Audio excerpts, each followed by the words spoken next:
Percaya dengan segel formasi tersebut, esok harinya, terlihat Yan Er berhasil memanggil kakaknya yang seketika terjebak dengan formasi yang sudah disiapkan. Yinsu yang sampai sana juga terkejut. Sebab formasi itu merupakan formasi pengikat dewa. Di waktu yang hampir bersamaan pula, para tetua sekte besar juga datang, yang ternyata itu semua merupakan rencana yang sudah disusun guna menjebak Mu Qing agar bisa disingkirkan. Hal itu Yan Er lakukan sebab rasa cemburu akut terhadap Pangeran Suyu yang lebih memilih Mu Qing, kakaknya.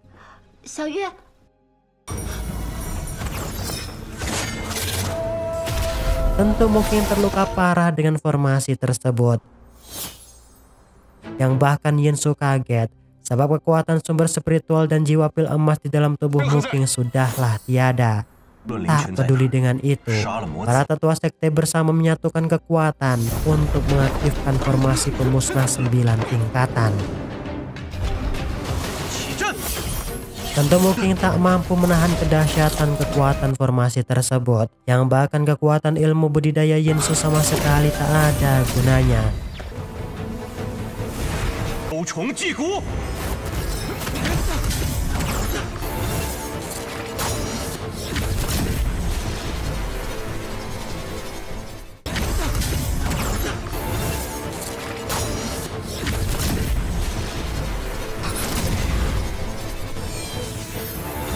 Untuk menutupi dan melindunginya, Mu Qing dengan lantang berkata di hadapan Yinsu bahwa ia sangat kecewa mengangkatnya sebagai murid.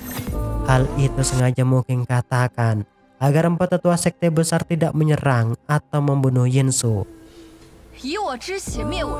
Tak sebatas itu, Mu Qing juga memberikan kutukan berupa sihir penusuk wajah dan pembakar hati, serta mengorbankan dirinya untuk menyimpan semua rahasia dan segala pengorbanannya di Gunung Barat.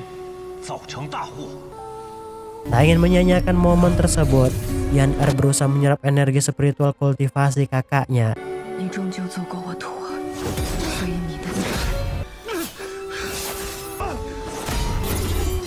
Namun hal itu nihil, yang ngebuat ia ikut terserap masuk ke dalam formasi.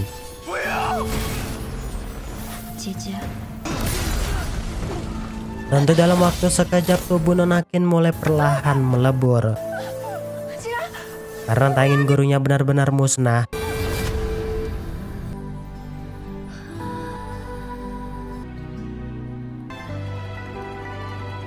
Yinsu berusaha mengumpulkan pecahan energi murni dengan mengorbankan darahnya untuk menyerap jiwa gurunya.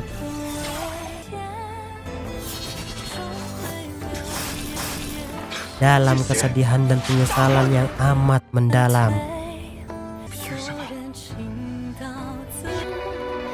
Yinsu kemudian pergi menuju puncak Gunung Langit dengan janji akan menghidupkan Mu Qing kembali. Di sana Yinsu memohon pada Dewa Agung dengan meminta pohon reinkarnasi guna menjaga jiwa gurunya agar dapat terlahir kembali.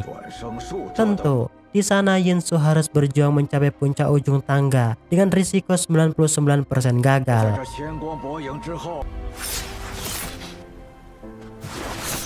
Akhirnya, dengan keyakinan yang tiada batasan, Yinsu berhasil mengambil benih pohon reinkarnasi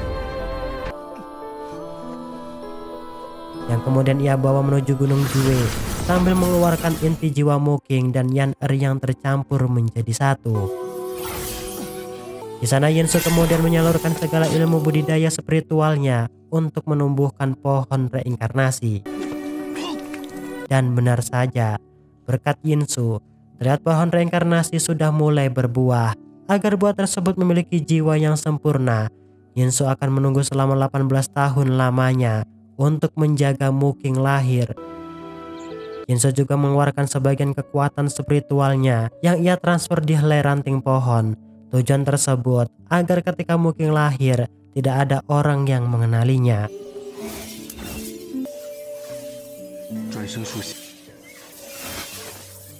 Di waktu yang hampir bersamaan, para pendekar dari segala aliran datang di tempat tersebut dengan tujuan menghancurkan pohon reinkarnasi yang berada di sana.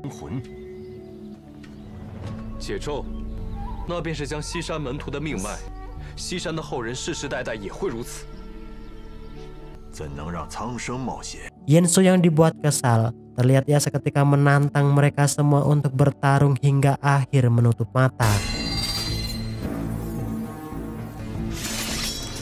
Karena tak ingin bertindak gegabah serta memiliki tujuan lain, Tetua Zendren menghentikan tindakan para pendekar sambil mengatakan bahwa mereka akan selalu memantau perkembangan pohon reinkarnasi serta tak akan membiarkan Muking melakukan tindakan jahat kembali. Demi menjaga dan melindungi pohon tersebut, Yinsu juga memasang formasi segel pelindung yang tak bisa dijebol oleh siapapun. Setelah urusannya selesai, Yinsu mengasingkan diri di gua penghuripan untuk bermeditasi sambil meningkatkan level kultivasinya. Tentu, Yinsu menghabiskan waktu hampir 18 tahun lamanya bermeditasi sambil menunggu Muking terlahir.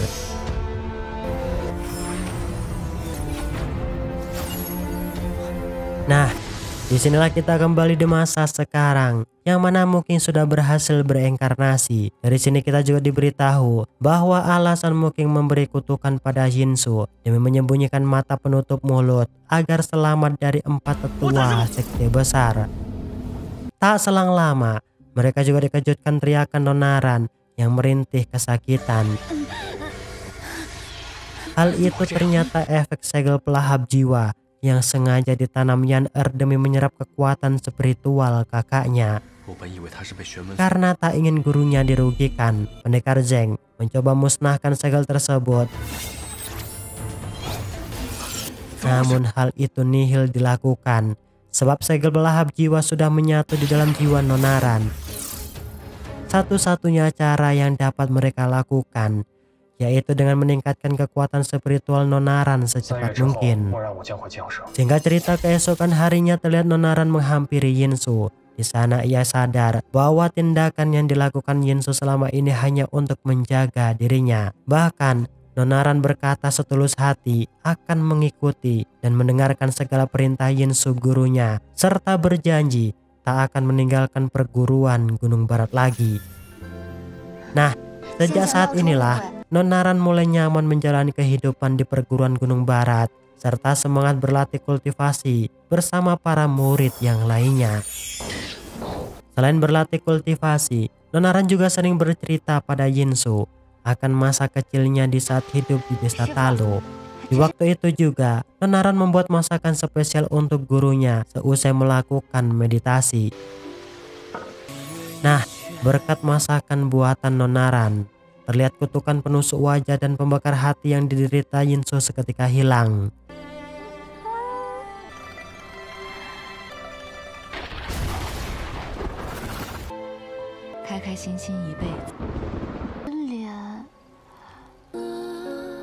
Di malam itulah, Nonaran juga sedikit ngefly yang seketika mengajak Yinsu bersembunyi di balik ranting pohon agar tak diketahui oleh murid perguruan yang lain.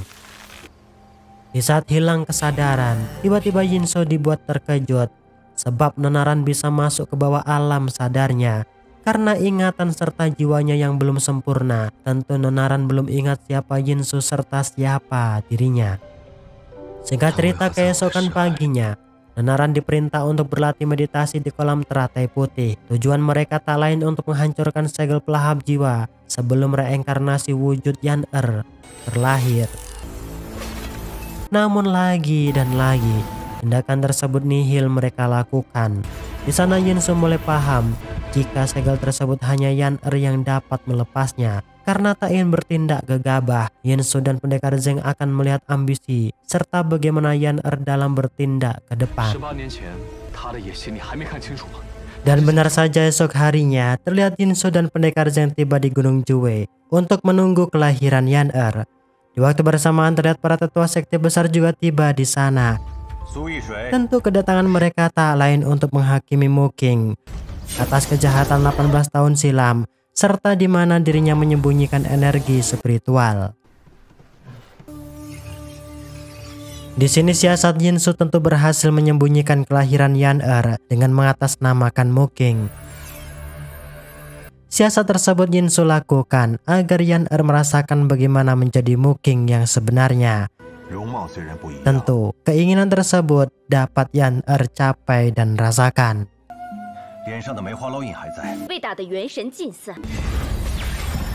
Alih-alih bahagia, belum sampai sehari hidup, dirinya sudah dimusik oleh para pendekar sekte besar demi mengetahui keberadaan energi spiritual di segel. Di sini, Yan Er sadar bahwa menjadi Muking amatlah berat.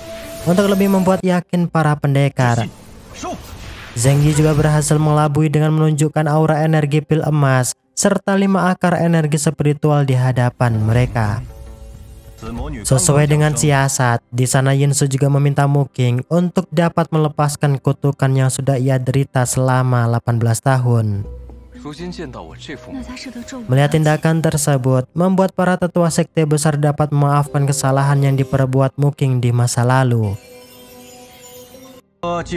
Untuk mendidik agar Muking tak berada di jalan yang sesat, sesepuh perguruan Jihua menyuruh Muking memilih salah satu perguruan untuk menjadi guru spiritualnya.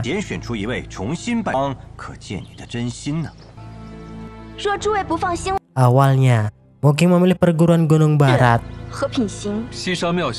Namun Yin Su menolak hal tersebut. Nah, di saat Yin Su hendak pergi, tiba-tiba mereka dikejutkan kemunculan Wei Jiu yang tetap berambisi besar mendapatkan kekuatan spiritual Muking. Karena aksinya tak ingin gagal, Wei Jiu seketika mengeluarkan formasi segel darah Muking. Yang hal itu membuat semua kekuatan spiritual pendekar terserap keluar. Yang bahkan Yin Su sendiri tak mampu menahan, apalagi menjebol formasi tersebut. Satu-satunya cara untuk melenyapkannya yaitu dengan darah Muking.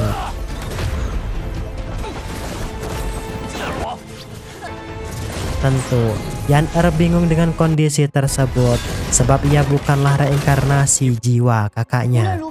Sedangkan di sisi lain, terlihat Nonaran dan para murid lainnya tak sengaja menyaksikan keributan di Gunung Jue lewat cermin ajaib yang berada di perguruan. Karena tak ingin gurunya celaka, Nonaran berniat menyalurkan energi spiritual, namun mereka malah terserap masuk di sana. Yin Su yang mengetahui hal tersebut dengan kesempatan yang singkat, akhirnya ia bisa memusnahkan formasi segel dengan tetesan darah Nonaran.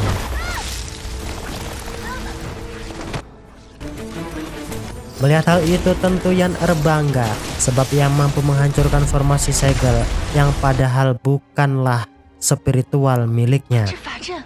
Wei Jiu yang tak ingin misinya gagal, tentu ia tetap kekeh menyuruh bawahannya untuk segera menghabisi 4 ketua sekte besar yang sudah terluka parah.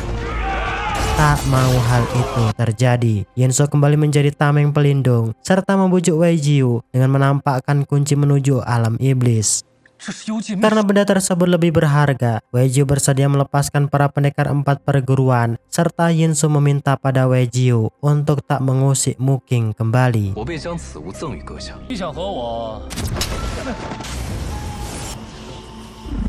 Singkat cerita, terlihat Wei Jiu mulai membuka gerbang alam iblis dengan mengombinasikan kekuatan pusaka pedang api. Namun di sana Wei Jiu tak merasakan dan menemukan energi sumber spiritual. Tentu, Wei Jiu kesal dengan tindakan Yin Su sebab ia telah dilabui dan dibodohinya.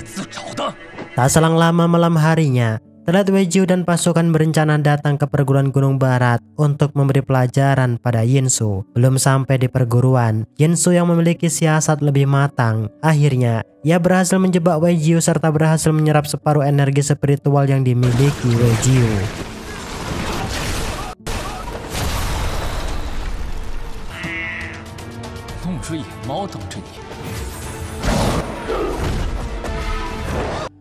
Mengetahui aksi tersebut, Wei Jiu semakin menaruh dendam pada Yin Su sambil berkata keparat di hadapannya.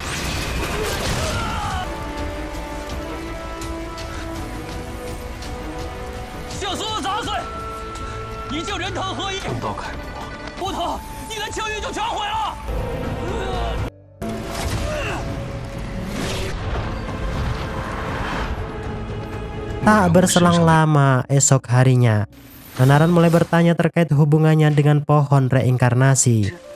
Sebab ranting pohon yang ia miliki tak ada bedanya dengan pohon reinkarnasi di Gunung Jue.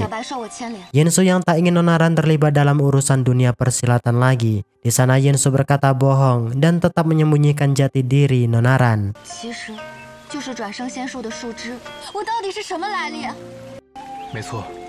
Sedangkan di dalam perguruan Sekte Ji, sesepuh Yuan mengancam Yan untuk dapat memberikan pil emas padanya. Hal tersebut ia lakukan untuk melihat apakah Mu Qing benar-benar taubat ataupun tidak. Alih-alih memberikan pil emas, ternyata Yan menjebak sesepuh Yuan dengan menyerap ilmu spiritual guna meningkatkan kultivasi kesaktiannya.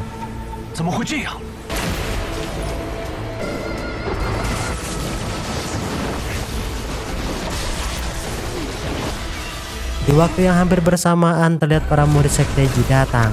Tentu mereka marah melihat gurunya dalam kondisi terluka parah. Di saat hendak menyerang, aksi tindakan mereka terhenti. Di saat Pangeran Suyu tiba di sana, tentu Pangeran Suyu senang bisa kembali melihat Mu Qing meski berparas Yan. Setibanya di sana, Yan mulai memasang trik rayuan agar Pangeran Suyu tergoda padanya. Tentu saja, Pangeran Suyu tak bisa berbohong dengan perasaan. Nah, di momen itulah Pangeran Suyu melamar Yan yang dikira Mu Qing dengan memberikan perhiasan paling mewah di istana. Melihat kenyataan tersebut, Yan tiba-tiba ingat masa kecilnya dulu. Awal mula ia bertemu dengan Pangeran Suyu di desa Jiangnan, yang saat itu desanya sedang dilanda krisis. Kala itu Pangeran Suyu membujuk Mu Qing untuk ikut ke istana. Namun Mu Qing menolak, sebab ia ingin hidup dengan bebas yang tak terikat dengan siapapun. Atas kelembutan hati serta memiliki sifat yang tak bergantung dengan siapapun, akhirnya mereka diajak dan dirawat oleh master ahli spiritual hingga tumbuh dewasa. Mu Qing yang memiliki bakat, tentu kemampuan level spiritualnya jauh di atas Yan adiknya. Di hari berikutnya, dengan tak sengaja, mereka kembali bertemu dengan Pangeran Suyu. Merasa tertolong, Pangeran Suyu dengan murah hati mengundang mereka untuk ikut ke istana kembali. Tentu Yan tak bisa menolak tawaran tersebut. Berbeda dengan Mu Qing, ia tak bisa ikut sebab ada agenda ngopi bareng di kedai Mbok Darmi. Nah, di sana Yan mulai jatuh hati pada Pangeran Suyu, namun tidak dengan Suyu. Dalam hatinya, ia cinta dengan Mu Qing saja. Di saat itulah Yan sangat membenci kakaknya sebab ia terus-terusan kalah dalam setiap hal, entah level budidaya maupun cinta.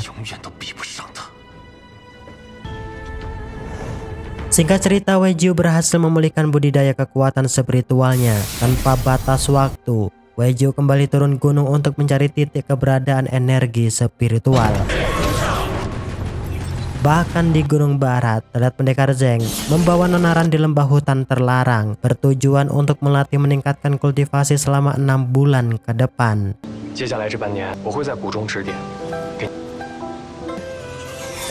Di waktu yang hampir bersamaan, Gunung Barat kedatangan salah satu pendekar murid Mu Qing yang sudah lama mengabdi di istana negara.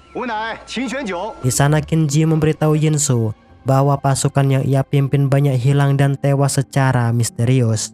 Yang bahkan Qin Ji menunjukkan kompas pendeteksi pemberian Mu Qing juga tiba-tiba hancur. Setelah diperiksa, mereka menemukan aura iblis yang sangat kuat. Untuk memastikan kebenaran tersebut, Yinsu mengajak pendekar Zeng dan Qin Ji menuju kem keberadaan prajurit yang hilang.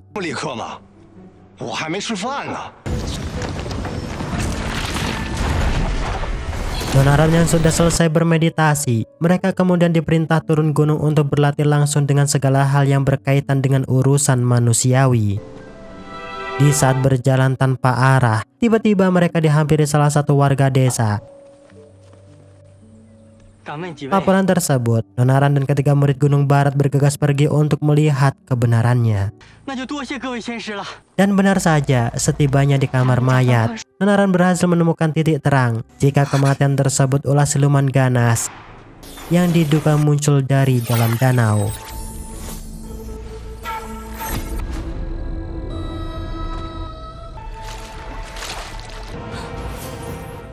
Sedangkan Yinsu juga sampai di camp para pasukan. Di sana ia memanggil Dewa Bumi agar dapat mengetahui pelaku tersebut.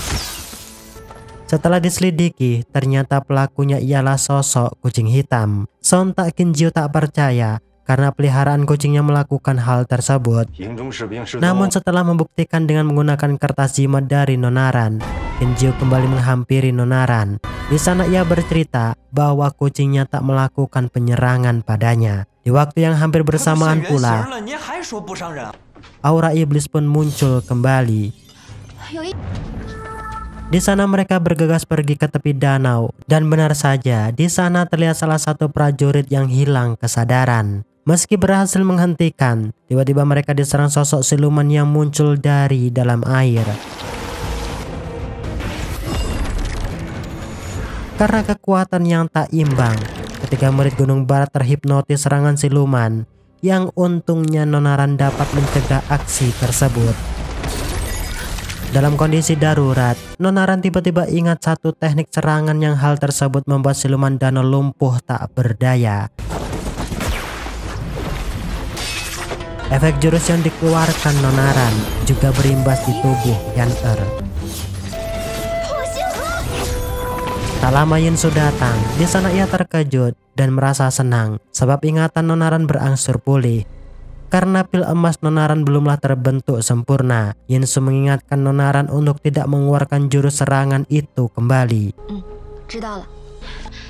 Dengan melihat hawa negatif di dalam tubuh prajurit, akhirnya mereka mengetahui bahwa tindakan tersebut bukan ulah siluman, melainkan ulah dari seseorang yang memiliki niat lain.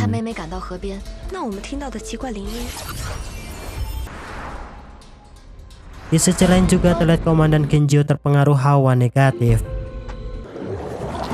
Untungnya, serangan yang dilesatkan berhasil dihalau kucing peliharaannya. Tentu hal tersebut ternyata siasat Yinsu yang sudah disiapkan untuk menjebak siluman muncul. Dalam waktu sekejap, mereka pun berhasil melumpuhkan sosok manusia yang diduga seorang siluman. Ternyata ia merupakan Nyonya Wu, pemilik penginapan di samping kedai Mbok Darmi. Kinjiu yang sudah menganggap Nyonya Wu ibu angkat, tentu ia shock dengan tindakan yang usai dilakukan. Usut punya usut, ternyata tindakan yang dilakukan Nyonya Wu demi balas dendam atas kematian putranya 5 tahun yang silam. Putranya tewas karena dilahap sosok siluman ular di hutan larangan saat bertugas di bawah pimpinan Komandan Kinjiu.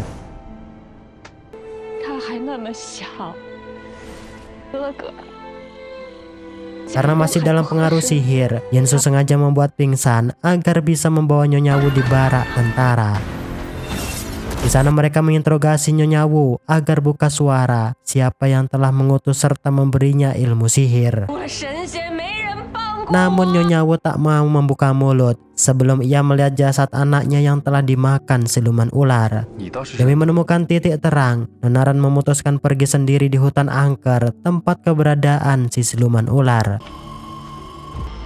Dan benar saja, di sana Nonaran berhasil menemukan mayat berzirah perang yang sangat ia yakini mayat anak Nyonya Wu. Di saat hendak mengevakuasi inilah, Nonaran diserang sosok siluman ular ganas yang mengharuskan ia bertarung. Yinsu yang barusan datang, tentu ia memarahi Nonaran sebab telah bertindak sembrono tanpa sepengetahuan dirinya.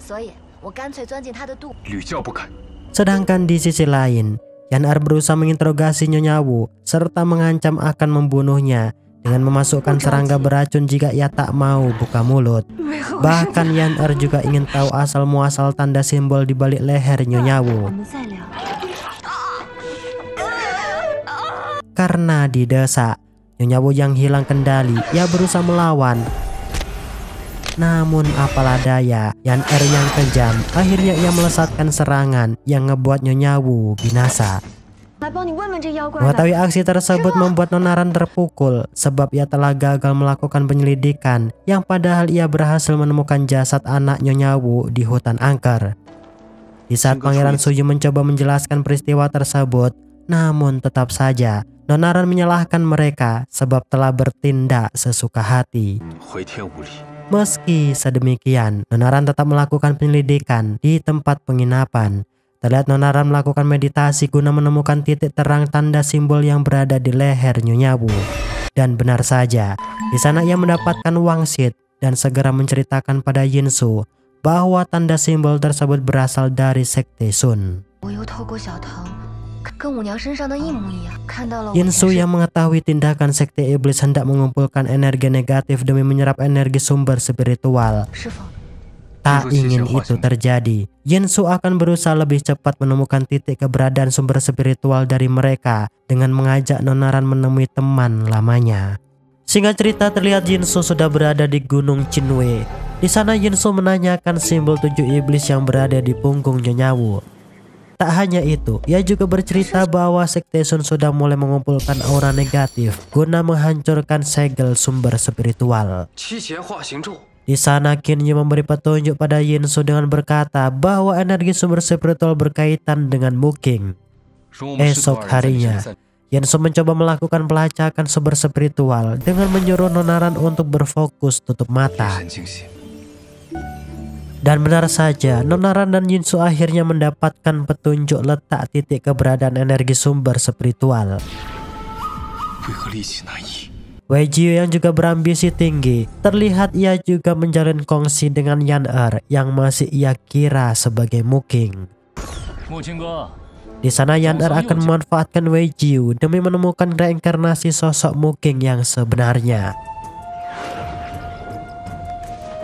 Karena memiliki mata elang, di sana Yuji berhasil menyihir Bai Xian. Tentu keberadaan titik energi spiritual bukanlah lagi rahasia. Mengetahui hal tersebut, Nonaran dengan mindik-mindik menyelinap di penginapan. Namun aksinya tertangkap basah oleh Wei Jiu. Wei Jiu yang penasaran dengan sosok Nonaran, ia menyuruh Yuji pergi mengejarnya.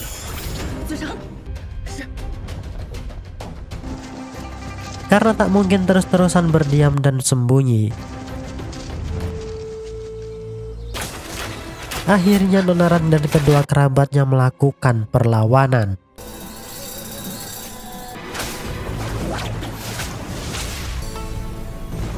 Dalam mode terdesak, Nonaran kembali mengeluarkan jurus lintang jagat emas. Melihat jurus itu, akhirnya Yan tahu jika Nonaran ialah reinkarnasi Muking, kakaknya. Untungnya Yinsu datang tepat waktu memberi pertolongan. Karena tak terima muridnya terluka, Yinsu terbakar emosi melesatkan serangan tapak hitam yang ngebuat Yu Jiu terluka parah.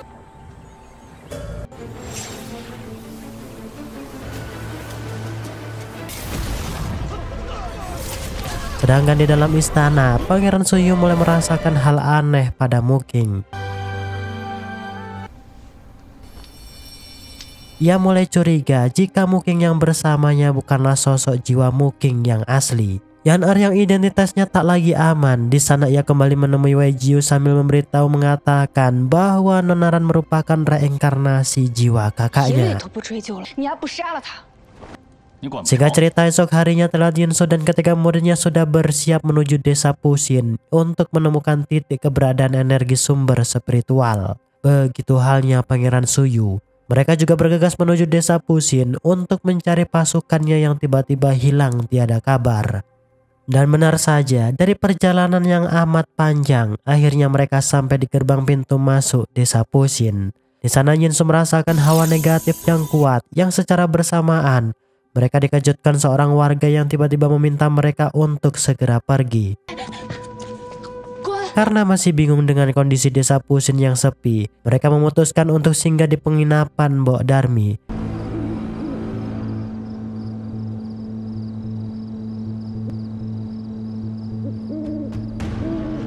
Di sana, Pak Deno bercerita bahwa dulu desa Pusin sangat ramai penduduk. Namun dalam 1 tahun terakhir, para warga tiba-tiba menghilang secara misteri.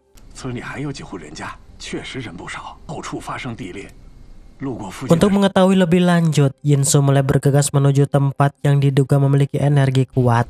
Dan benar saja, Di sana Nonaran menemukan plakat milik salah satu pasukan kerajaan. Mengerti Pangeran Suyu dan pasukan dalam bahaya, Nonaran mengajak gurunya untuk dapat menemukan keberadaan mereka. Sontak hal itu membuat Yinsu cemburu. Di sana, Yinsu tentu ogah menolong Suyu. Yinsu yang tak ingin Nonaran dalam bahaya, tentu ia tak bisa membiarkan Nonaran pergi sendiri.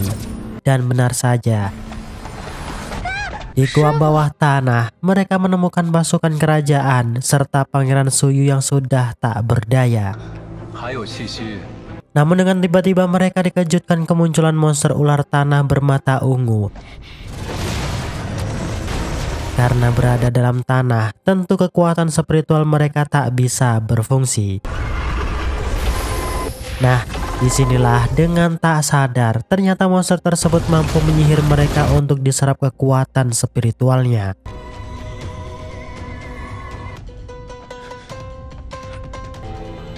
Sadar muridnya dalam bahaya sebelum berakhir, untungnya mereka dapat terselamatkan. Begitu halnya Nonaran, ia berhasil menyelamatkan Pangeran Suyu yang hampir hilang jiwanya. Melihat kemesraan tersebut membuat Yinsu kembali cemburu, yang hal itu memicu energi negatif di dalam hatinya. Karena tak ingin terkubur di dalam gua, akhirnya mereka berhasil keluar. Nah, di sini Yinsu melihat aura negatif kuat mulai menuju ke permukiman desa. Untuk menghentikan itu, Yinsu membentuk formasi 5 pedang guna menetralkan aura negatif. Namun di sana mereka kembali dikejutkan kemunculan seorang pendekar yang juga memiliki kesaktian yang tiada tanding. Tentu Yinsu kewalahan menghadapi pendekar naga biru. Di sana ia menyuruh Nonaran dan yang lainnya untuk pergi menjauh.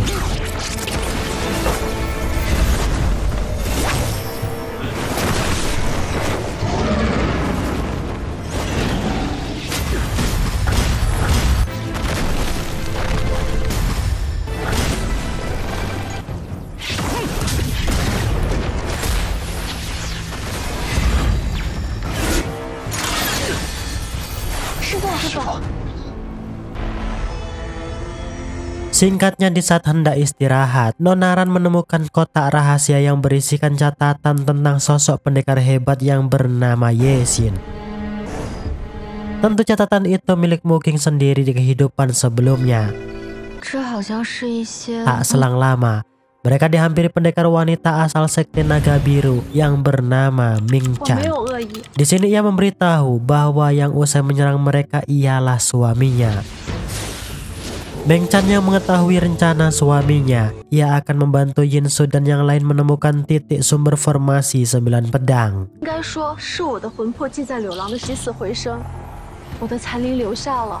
Namun setibanya di sana, mereka kembali dikejutkan kemunculan pendekar Liu. Karena tak memiliki waktu banyak, Yinsu akan menghadapi pendekar Liu, sedangkan Meng Chan dan yang lain akan berusaha memusnahkan formasi 9 pedang.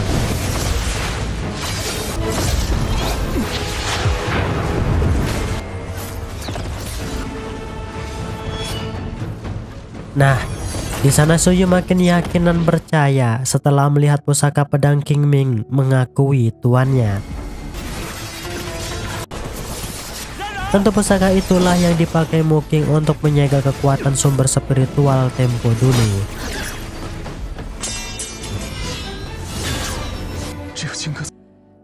Dan benar saja, cukup sekali lesatan, Nonaran berhasil memusnahkan formasi 9 pedang karena tak ingin energi tersebut jatuh di tangan orang jahat. Yinsu memasukkan energi sumber spiritual ke dalam botol Xuan Yin untuk sementara waktu.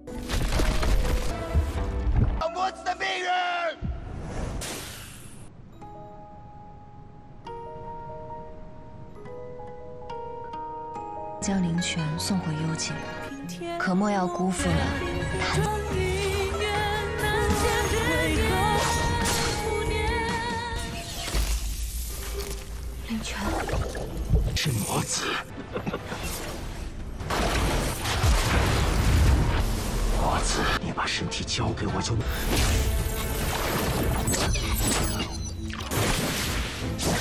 Untuk membalaskan budi atas kebaikan mereka, Meng Chan meninggalkan sisik naga biru yang memiliki kekuatan super, bisa mengintip gambaran singkat masa depan setiap makhluk.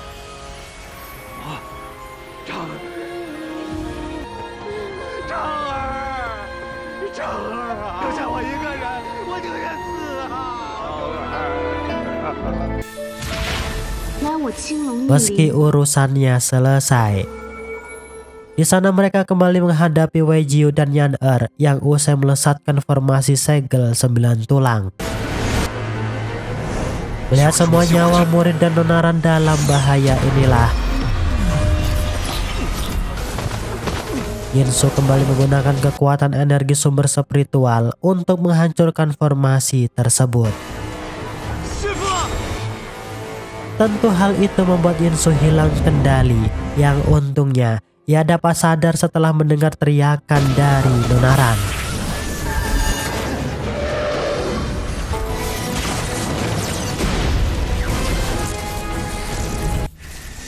Disinilah Yinsu juga berhasil menemukan keberadaan Wei Jiu dan Yan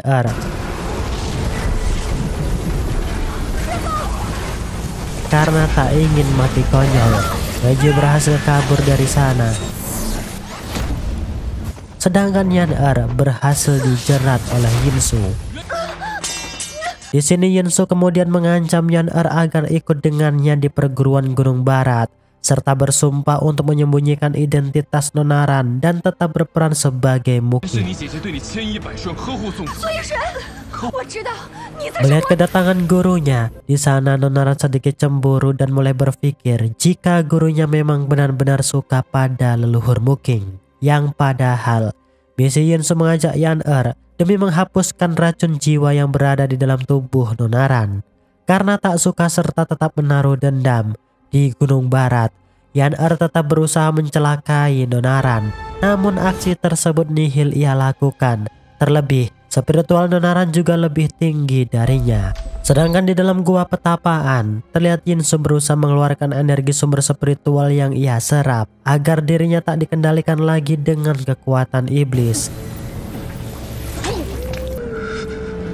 Namun sayangnya, dengan metode cara apapun, nampaknya ia gagal mengeluarkan sumber energi tersebut. Tak kekurangan akal, Yan yang kejam, ia juga berhasil mengelabui pikiran nonaran, yang hal itu membuat jiwa nonaran melemah. Untungnya, Yinsu berhasil menghentikan tindakan Yan Nah, di sini Yinsu kemudian menyuruh nonaran bermeditasi guna menstabilkan jiwa inti spiritualnya. Dan benar saja, berkat bimbingan Yinsu, nonaran berhasil mencapai titik tingkatan pembentukan pil emas, yang bahkan ingatan masa lalunya mulai kembali pulih. Di sini nonaran mulai berpikir siapa sosok jati diri yang sebenarnya ia di masa lalu. 我不会再让自己靠近你了。